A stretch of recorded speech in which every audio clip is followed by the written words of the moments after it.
The distress signal reached the USS Kestrel at 0347 hours, a ragged burst of static wrapped around 3 words translated by the ship's AI into cold, flat English: "We are dying."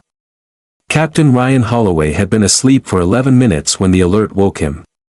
He was on the bridge in under 2, hair still flattened on one side, eyes already scanning the tactical display. "Talk to me, boss." Lieutenant Amanda Voss didn't look up from her console. "Signals coming from the Threlian colony at Aurel Station. It's their last outpost in this sector. They're being overrun." "Overrun by what?" "Unknown hostile force. Their transmission cuts out before they can identify it." "But Captain, this isn't the first message. There were 2 others. 6 hours apart. Nobody answered them." Holloway felt something cold settle in his chest. Why not? Ensign Dale Whitfield, barely 24 and still new enough to flinch when the captain addressed him directly, pulled up the regional comms log. The Threlian government sent the distress calls through the Interstellar Coalition relay. Standard protocol says any coalition membership within range is obligated to respond. Problem is, sir, the coalition flagged the sector red. Quarantine warning. Do not engage. Hostile presence unconfirmed but suspected catastrophic. Every coalition vessel that got the signal turned around. Every ship except us, Holloway said. We're not coalition, sir. We're Earth. The bridge went quiet. Humanity had been granted provisional membership in the coalition 18 months earlier, tolerated, watched, quietly feared. Earth ships weren't bound by coalition quarantine orders because Earth wasn't fully inside the club. It was the kind of bureaucratic gap nobody had thought to close. Holloway looked at the warning flashing red across the display. Do not engage. He'd read reports about the Threlians in the Academy, a peaceful species, agrarian, barely armed.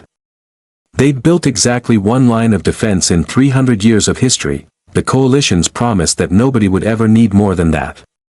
Set a course for Aurel Station, Holloway said. Full burn.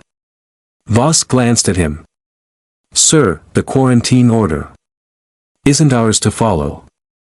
He sat down in the command chair. Somebody's dying out there, Lieutenant. I didn't join this fleet to listen to people scream for help and do the math on whether it's convenient to show up.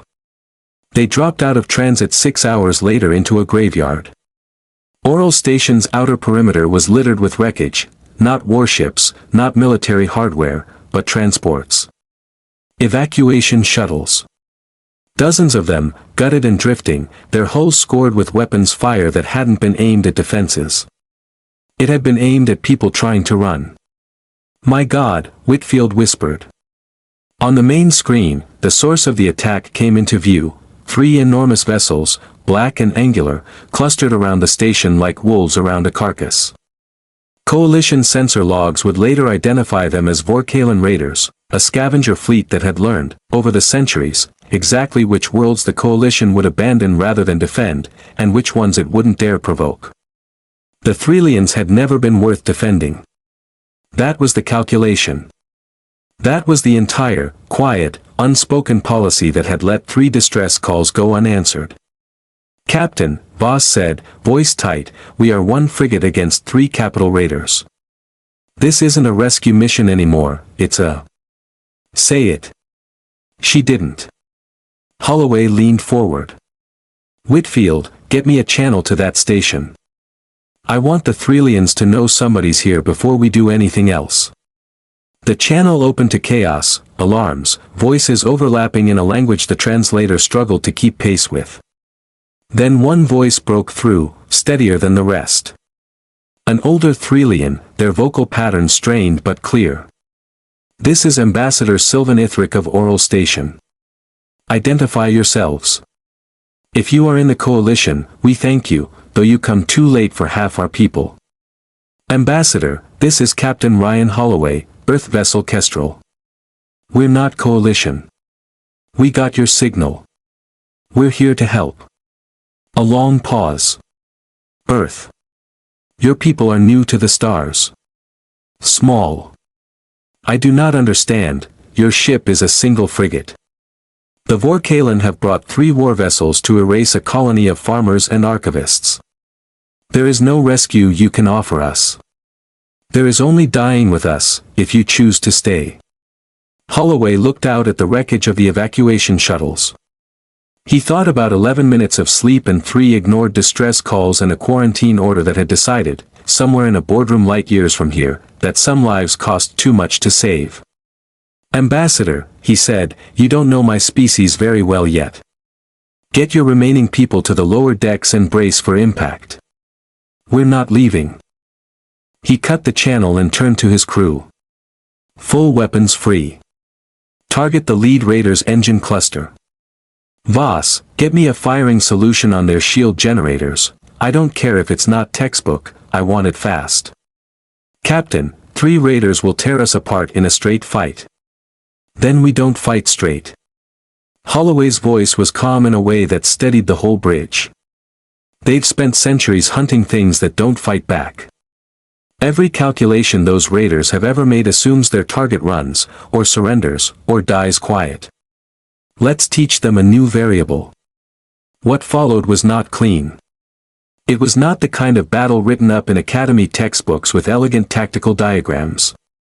The Kestrel took hits that buckled 2 decks and killed the gravity plating in engineering. But Holloway drove the ship in close, inside the Raiders' optimal firing range, where their massive weapons overshot and the Kestrel's smaller, faster batteries could carve into shield generators and thruster arrays with brutal precision. The lead Raiders' engines went dark 40 minutes in. The second broke off, venting atmosphere from a hull breach, and fled into transit rather than face a ship that refused, against every rational expectation, to stop coming. The third raider made the mistake of trying to finish the station instead of the Kestrel. Holloway put the Kestrel between the Raiders' guns and Aurel Station's remaining evacuation shuttles and held position there, absorbing fire the ship's engineers screamed could not be absorbed, until Voss found a gap in the Raiders' rotating shield cycle and put everything the Kestrel had left through it. The third ship broke apart in silence, the way things do in vacuum, and then it was over. 3 days later, Ambassador Ithric stood in the scorched remains of Aurel Station's central hall, surrounded by the survivors the Kestrel's crew had pulled from the wreckage, 412 Threlians who had been 3 distress calls and 1 ignored quarantine order away from extinction. The Coalition has asked me, Ithric said slowly, why your single ship succeeded where our alliance's caution failed. Holloway, arm in a sling, exhausted in a way sleep wouldn't fix for weeks, thought about the answer for a long moment. Because your alliance calculated the cost of helping you, he said finally. We didn't calculate anything. We just came.